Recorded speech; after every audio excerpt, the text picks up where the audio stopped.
Today's story is called The Letter Addressed to Someone Else That Mr. Ellis Received. Welcome to Warm Life Stories, a quiet little corner where we slow down, breathe a little easier, and share gentle stories about ordinary people living ordinary days that somehow still touch the heart. If you enjoy quiet stories like this, feel free to subscribe or share your thoughts in the comments. We always love reading them. Now, if you're ready, let's settle in and gently step into today's story. The morning light rested softly on the porch rail, the kind of light that didn't try to impress anyone. It simply arrived, gentle, familiar, warming the old wooden boards that had held decades of quiet beginnings. A soft breeze moved through the neighborhood, slow enough that even the maple leaves seemed hesitant to rustle. It carried with it the faint scent of someone's early coffee, drifting lightly across the street, as if reminding the world that another day had started calm, unhurried, perfectly ordinary. Mr. Ellis sat in his usual chair, on the right side of the porch, his chair, the one he always chose without thinking. The other chair, the one on the left, remained empty, touched only by the sun. He didn't look at it often, but he always felt its presence like a small, steady echo of a life once shared. He held his chipped mug with both hands, the warm ceramic pressed against his palms the way an old friend presses a hand on yours, softly, with understanding, without demanding anything in return. There was a tiny crack near the handle, a thin line he'd traced hundreds of times. He never fixed it. Some things, he believed, didn't need fixing to stay meaningful. He inhaled deeply, letting the cool morning air fill him slowly. There was something about mornings like this, still, pale, patient, that always made him breathe differently. He didn't know why. He didn't need to.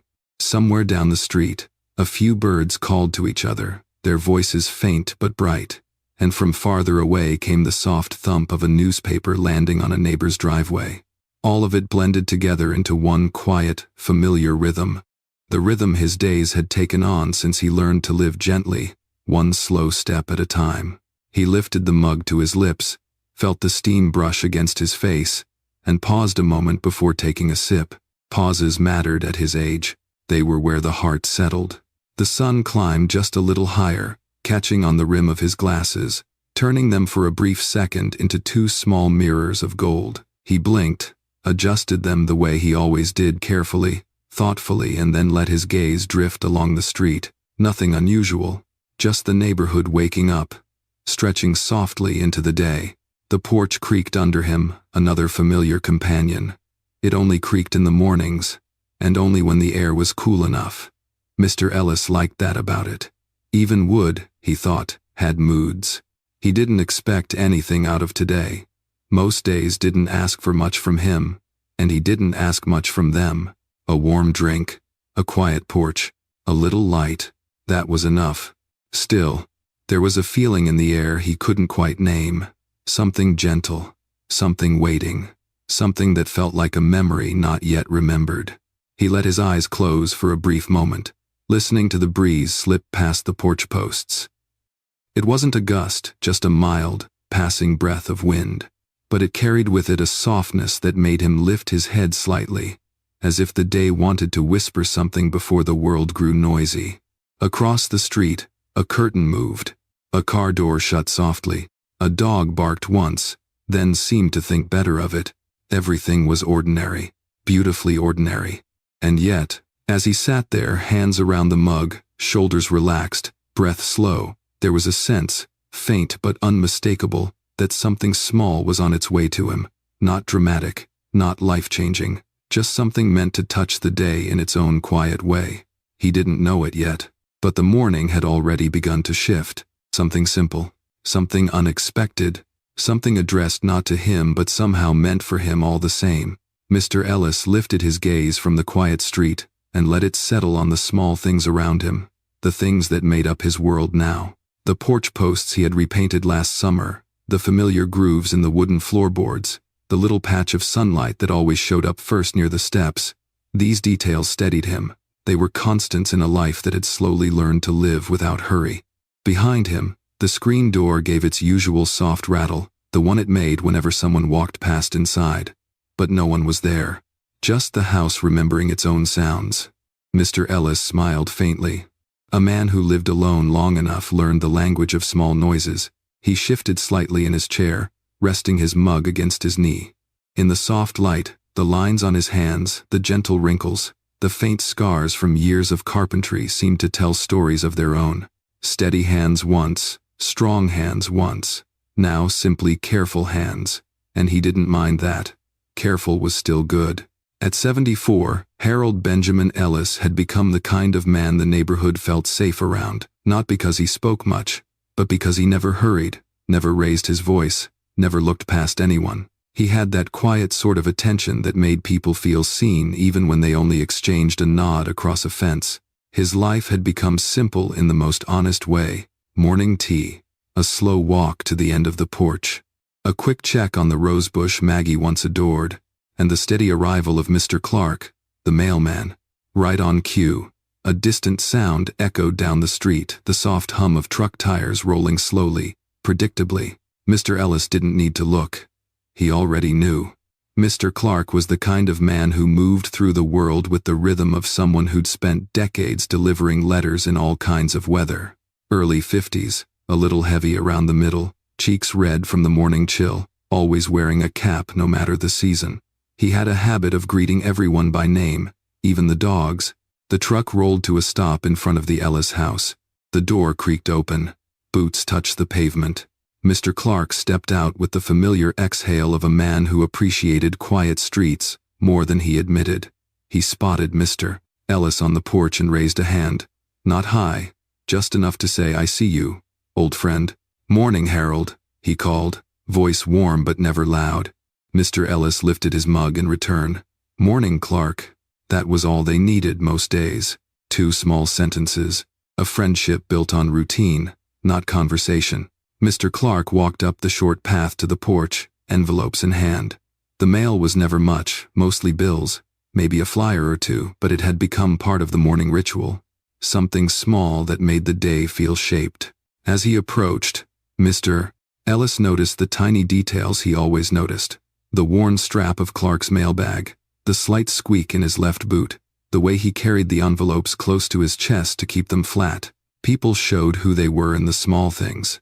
Clark was steady, reliable, the kind of man letters trusted. "Quiet morning," the mailman said. "They're the best kind," Mr. Ellis replied softly. Clark chuckled. "Figured you'd say that." There was another presence in Mr. Ellis's world, a softer one. A small gray cat with cautious eyes, and a tail that moved like a slow whisper. Toby. He wasn't truly his, not in any official way. But he came by every morning, sat near Mr. Ellis's feet, and pretended he just happened to be there. Today, Toby pressed his side against the porch rail, blinking up at the old man as if expecting acknowledgement. Mr. Ellis reached down and brushed his fingers gently behind the cat's ear. Toby's eyes closed halfway, his version of a smile. "Good morning, boy," he murmured. Toby answered with a barely audible purr, one of those purrs you felt more than heard. And then there was Mrs. Harper, though not physically present yet. She lived 2 houses down, the kind of neighbor who always had soup ready for anyone and always waved first. She had a habit of talking with her hands, of wearing cardigans in bright colors, and of checking on Mr. Ellis without calling it checking. In little ways, these people formed the quiet circle of his days. Not family by blood, but something gentle, something steady. Mr. Clark shuffled the envelopes in his hands, pausing as if something caught his eye. One envelope, in particular, had a name on it, not Harold Ellis. But that moment belonged to the next part of the story. For now, the characters simply stood where they always stood, each one carrying their own quiet thread in the gentle fabric of this small, sunlit morning. The morning settled a little deeper around the porch, as if the light itself chose to linger beside Mr. Ellis for a while. Mr. Clark walked back to his truck. Toby circled once before curling near the old man's feet, and the street returned to its calm, steady quiet. Mr. Ellis watched a small patch of sunlight slide slowly across the wooden boards. The way it moved, soft, patient, always reminded him of another time, another morning, long before the porch felt as spacious as it did now. He didn't seek the memory, but it arrived anyway, the way gentle memories always do unannounced, soft around the edges, warm enough to sit with. He could almost see Maggie again, sitting in that left-hand chair, the one the sun now favored. Her posture was relaxed, one leg tucked beneath the other, a book resting in her lap. She had a way of turning pages, like each one carried a small secret she wasn't quite ready to share. He remembered the sound of her humming, a low, contented tune she never knew she repeated. She hummed while watering the roses, while sweeping fallen leaves off the steps, while reading letters from old friends. A sound so small, yet it had filled the house the way sunlight fills a quiet kitchen. Mr. Ellis let out a slow breath. The memory didn't hurt, exactly. It didn't wound. It simply settled soft, bittersweet, like a gentle weight in his chest. He could still picture the mornings they spent together on this porch. He'd bring her tea, always with too much honey, and she'd tease him about it with that smile that began in her eyes long before it reached her lips. "Harold, you're trying to turn my tea into dessert again," she would say. And he'd reply, "Just trying to sweeten your morning." She'd shake her head, but she never once complained. She drank every drop. He shifted slightly in his chair, fingers brushing the armrest the way one touches something cherished, even if the world sees only a piece of wood. The breeze lifted for a moment, soft enough to stir the fabric on the empty chair beside him. The movement made the memory widen, deepen like a curtain pulled back just a little more. Another image came to him now. Maggie standing near the old maple tree in their yard. She used to press leaves between pages of her books, saying each one held a different shade of autumn. Once, he caught her pressing a small flower between two blank pages of a notebook. "For you?" he'd asked. "For later," she'd said. He never found that notebook. Sometimes he wondered if she'd meant it for him at all, or if it was simply her way of keeping beauty where the world couldn't take it. A faint ache passed through him, not sharp, not unwelcome, just the kind of ache that comes from remembering something precious. He ran a thumb along the edge of his mug. He had done that for years. He only realized now that he'd started the habit the week after she passed. Some comforts arrive quietly, without permission. His gaze drifted toward the far end of the porch, where a small wooden box sat tucked beneath a side table. He hadn't opened it in months.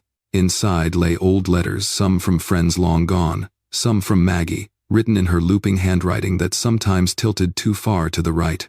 There was one letter he remembered most, not because of what it said, but because of the day it arrived. A spring morning, warm like this one. They had laughed about something small, he couldn't remember what, and then the mail brought news from an old friend who had moved away. They'd read it together on the porch steps, sharing the paper between them. Sunlight fell across her hair, catching on a single silver strand she pretended not to have yet. She looked so alive that day, so present, so wonderfully here. The memory softened again, folding itself gently back into the quiet of the morning. He didn't chase it as it faded. Memories, he had learned, return when they want to, not when they're called. A bird landed on the porch rail, tilting its head at him. Its small claws tapped lightly on the wood, a rhythm that almost matched the one in his chest. "Morning," Mr. Ellis whispered, unsure whether he was greeting the bird or the memory that still lingered faintly in the air. The bird chirped once, bright and brief, then flew off. Mr. Ellis watched it go, his eyes warm, reflective, and as the breeze shifted, carrying with it the scent of damp earth and something faintly floral, he felt an old thought stir inside him. Some mornings don't stay in the past. Some return, quietly, when the heart is ready to hold them again. Mr. Ellis was still watching the empty space on the porch rail, where the bird had perched, when he heard the soft scrape of footsteps returning up the walkway. He looked up, just as Mr. Clark approached again, a small frown forming between his brows. "Harold," he said gently, "looks like I missed one." He held an envelope, a simple white one, but something about the way he carried it made it seem more delicate than the rest, as if even the paper itself had a story to tell. Mr. Ellis reached out slowly, careful not to brush Toby, who had settled across his feet like a small gray blanket. "Thank you," he said. Clark hesitated. "It's addressed to a Mrs. Avery Thompson. Doesn't belong here. But it's your address, Mr. Ellis turned the envelope in his hands. The handwriting wasn't familiar to him, round letters, a little shaky at the edges, like someone writing slowly, thoughtfully.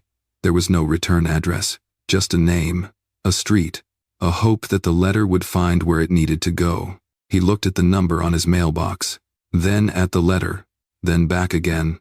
This place hasn't had a Thompson for, what, 15 years? Clark murmured, scratching his chin. Maybe 20, Mr. Ellis replied softly. Clark shrugged with a half-smile.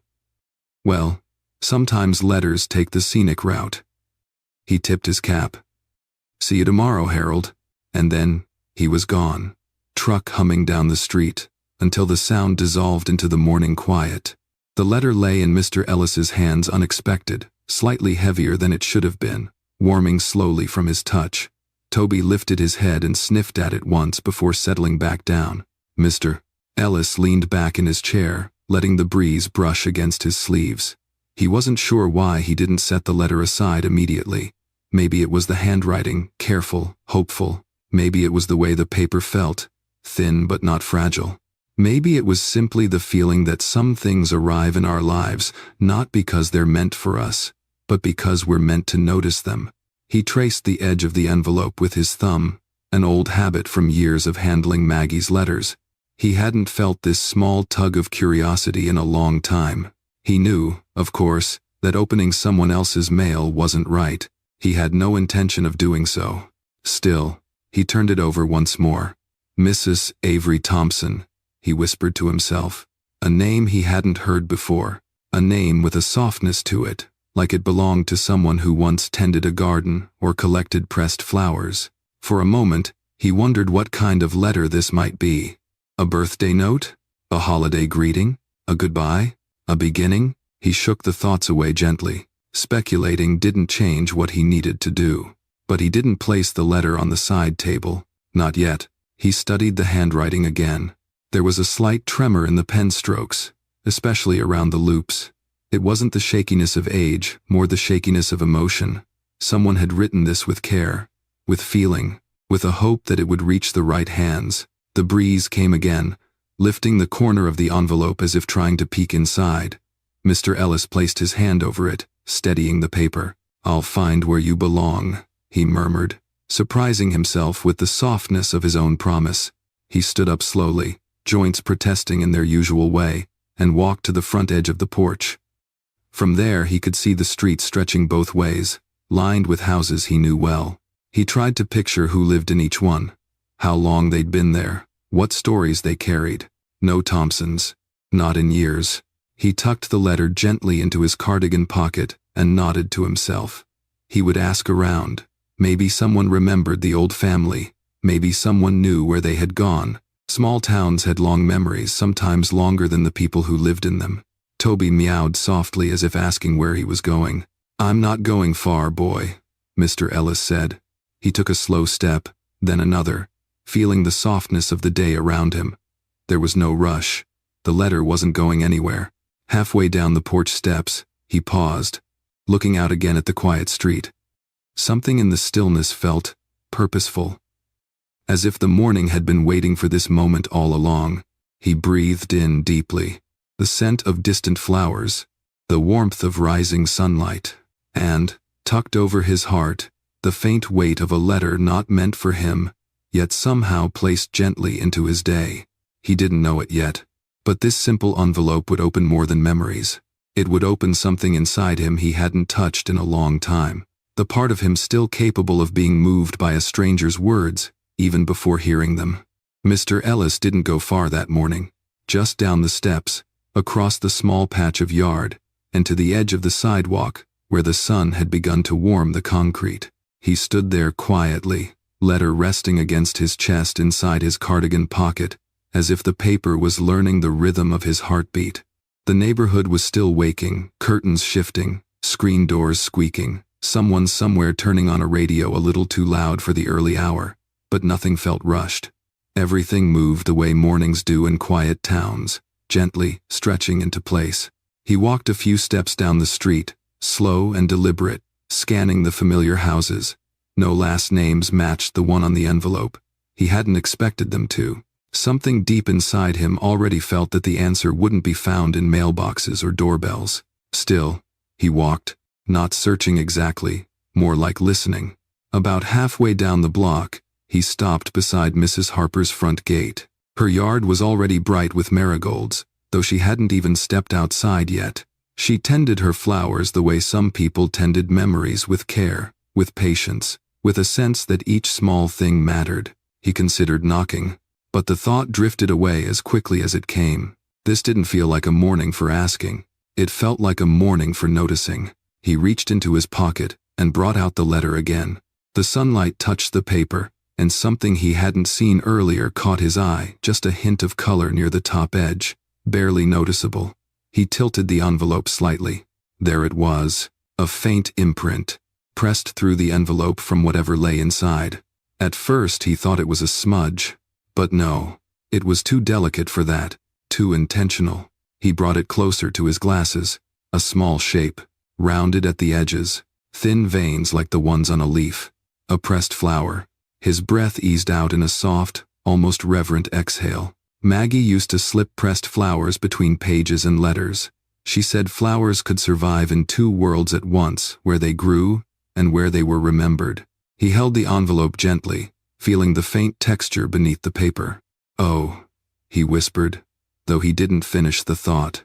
It wasn't sadness. It wasn't longing. Just a quiet recognition, like finding a familiar melody in a stranger's song.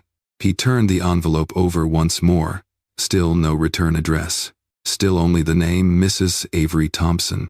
But now the letter felt different, not heavier, just fuller somehow, as though it carried not a message, but a piece of someone's heart pressed flat between the lines. Toby, who had followed him as far as the walkway, brushed his side gently against Mr. Ellis's leg.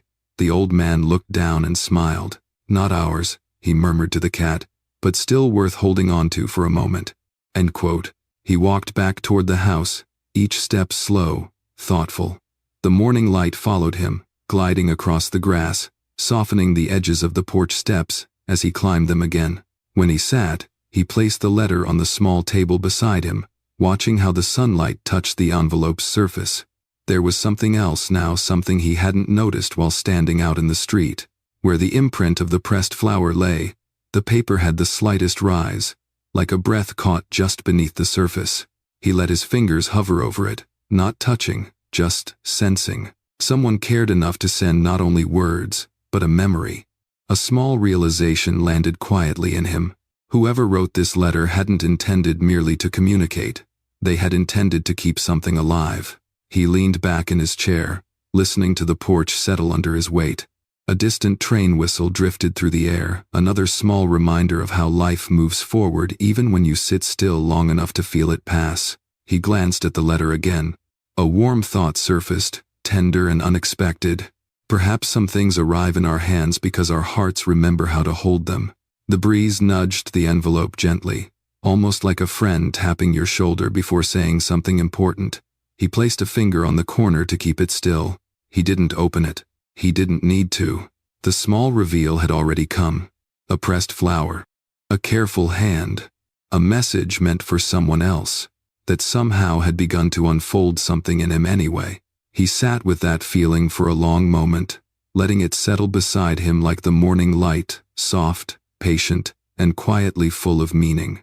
The letter stayed on the small wooden table beside him for the rest of the morning, resting in a beam of sunlight that warmed its surface.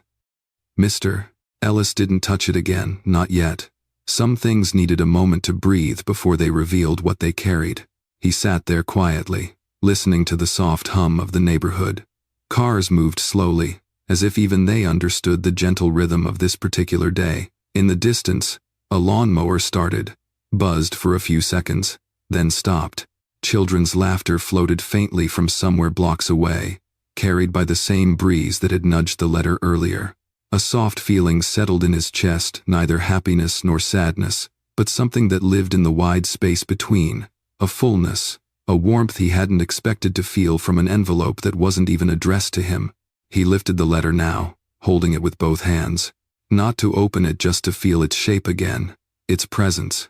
It seemed almost impossible that a stranger's handwriting, A stranger's pressed flower could awaken something in him he had long kept folded away. The sun shifted a little, catching the edge of the paper and casting a thin glow across his fingers. In that small light, another memory rose, one he hadn't thought of for years. It was the winter after Maggie passed. Cold mornings, colder nights, house quiet as snowfall. A neighbor, someone whose name he never quite remembered, had left a card on his doorstep. No signature, no message beyond 4 simple words. Thinking of you today. He hadn't known what to do with it back then. He'd held it much the same way he held this letter now, carefully, almost cautiously, as if it contained more hope than he felt prepared to receive. He remembered how that anonymous gesture softened something in him. Not healed, healing takes time, but it softened the edges around the grief, just enough to breathe a little more deeply. This morning felt like that, a softening. He placed the envelope gently back onto the table, as though returning something fragile to a safe place. Toby, now sitting upright, padded closer and nudged the table leg with his head. "You feel it too, don't you?" Mr. Ellis murmured. The cat blinked slowly, the way cats do when they trust you. Mr. Ellis leaned back in his chair, letting his shoulders drop, letting the stillness settle in. A warm breeze lifted the curtains behind him, filling the porch with the scent of something sweet, maybe jasmine, maybe the remnants of someone's morning baking. Whatever it was, it carried the faintest hint of comfort. He watched the curtain rise and fall, breathing with the house. For the first time in a long while, he felt his own breath fall into the same gentle rhythm. He looked at the envelope again. The pressed flower inside had left a faint outline. A small shape, fragile, intentional, meaningful. A flower preserved, a memory held, a sentiment sent across distance. Something in him shifted slowly, tenderly, like a door opening just enough to let in a bit more light. Without fully thinking about it, he reached for a drawer beneath the porch table. Inside lay a collection of things he rarely touched, an old pencil, a pair of reading glasses that weren't quite the right strength anymore, and a single envelope from years ago, one he had written himself but never mailed. He pulled it out, smoothing the worn edges with the back of his thumb. His handwriting, smaller and tighter back then, spelled out a name he hadn't said aloud in a long time, his younger brother's. An apology he had written after years of distance, and then tucked away, too unsure to send. For a moment, he held both envelopes side by side, the one meant for someone else, and the one he had once meant to send. A quiet truth rose in him, like sunlight climbing the porch rail.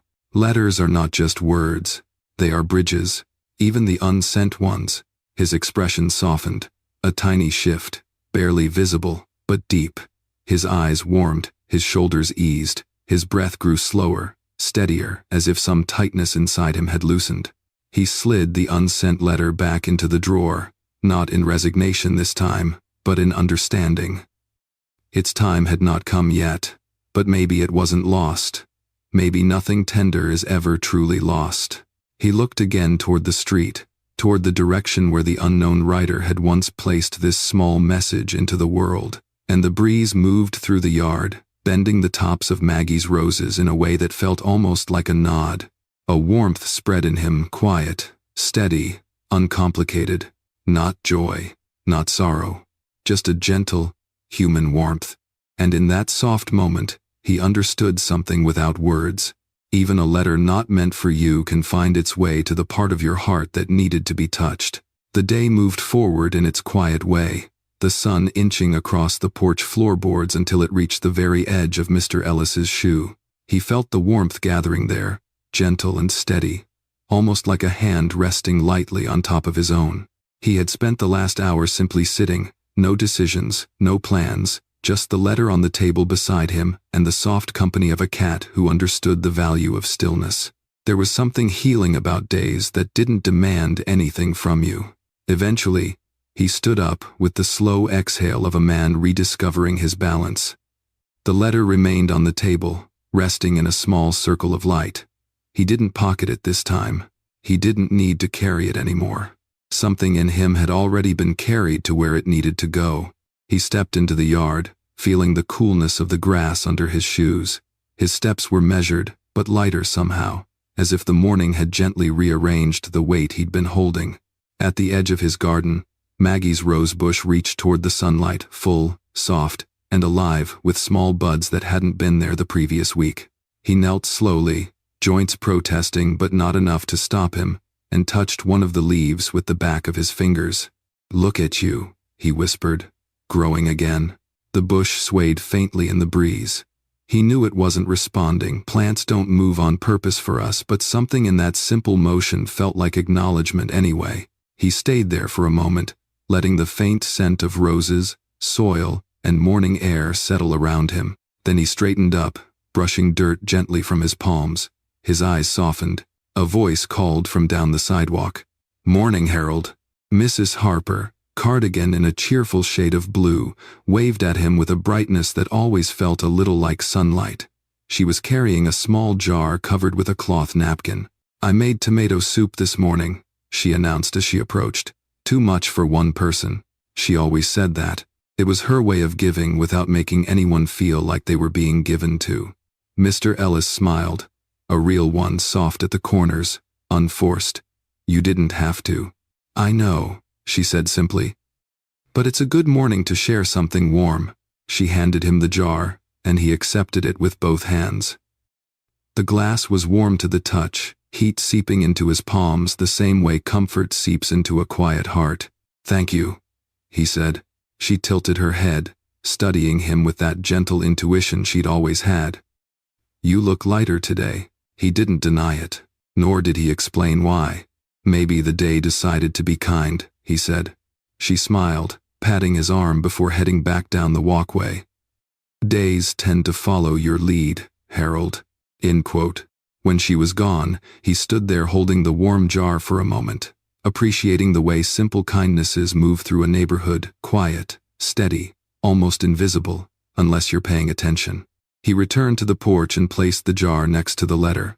Both objects sat in the sunlight side by side, the warmth of a neighbor and the quiet mystery of a stranger, each carrying its own kind of meaning.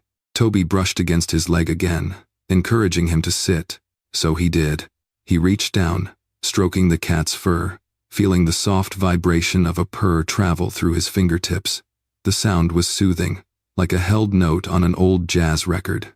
For a long while, he watched the neighborhood breathe. Curtains swayed, shadows stretched, clouds drifted lazily overhead. Nothing extraordinary, but somehow, everything felt a little more alive. He looked again at the letter. A letter addressed to someone else. A letter that had arrived on the wrong porch, yet had landed in the right moment. He didn't know when the intended recipient would come looking. He didn't know if they ever would, but he knew this. The letter had already done something. Quietly, softly, without ever being opened. It had nudged his heart awake in a place he hadn't visited in years. He leaned back in his chair, shoulders loose, breath easy, feeling that rare kind of peace that doesn't announce itself, but settles in gently and stays. And as the afternoon light thinned into something golden, Mr. Ellis let the simple truth of the day rest beside him. Some things arrive to be delivered. Others arrive to remind us we're still capable of being moved. The sunlight had thinned into a soft amber glow by the time Mr. Ellis finally rose from his porch chair. Afternoon had settled generously across the neighborhood, warming the rooftops, softening the edges of every shadow. It was the kind of light that made the world look gentler, as if someone had turned the sharpness down just a little. He stretched his back slowly, feeling each vertebra respond with a quiet acknowledgement. Toby followed, tail sweeping the floorboards, his movements unhurried, almost ceremonial. Everything, it seemed, moved with intention in the late hours of the day. "Mr. Ellis reached for the letter on the table, but instead of picking it up, he simply rested his fingers on it, barely touching the paper, just enough to feel its presence. The envelope no longer felt like a mystery or a question, more like a companion, something that had stopped by on its way to somewhere else, leaving a small warmth behind. He stepped inside for a moment, placing the jar of soup from Mrs. Harper on the kitchen counter. The house greeted him with its familiar quiet, the faint ticking of a wall clock, the soft hum of the old refrigerator, the gentle sigh of wood settling in the evening cool. When he returned to the porch, the breeze had shifted, carrying a different scent, now something earthy, like distant rain, thinking about falling. He sat again, slower this time, settling into the chair with a kind of ease he hadn't felt in a long while. Toby curled into a loaf at his feet, perfectly content with the return of stillness. Mr. Ellis looked out over the street, watching the day prepare to fold itself away. Windows glowed softly as lamps turned on inside nearby homes.